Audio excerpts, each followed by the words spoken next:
يا جماعة عاملين ايه؟ قررنا النهاردة اللي احنا نكنس السطح لانه بجد بقى وحش بطريقة فظيعة. ادي الأوضة دي كنا حاطين فيها وزة وبطة، بس احنا دبحناهم. حتى الأكل مكانهم اهوت، والمية زي ما هي. كنت حاطة الوزة برسيم ماشي. وبصوا الصالة عاملة ازاي، ودي أوضة الوز الكبير بقى.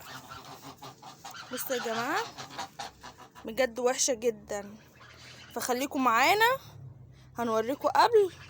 يعني شفتوا انتوا قبل عامله ازاي، هنوريكم بعد بقى عامله ازاي. ودي عشه الفراخ اللي جوه دي.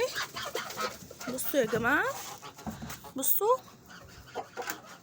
والاكل قدامهم كتير جدا وما كلوش يعتبر. بس انا لسه حاطه لهم الاكل من شويه، قلت اطلع في الطراوه اكنس لهم يعني، بس الجو برضو لسه حر.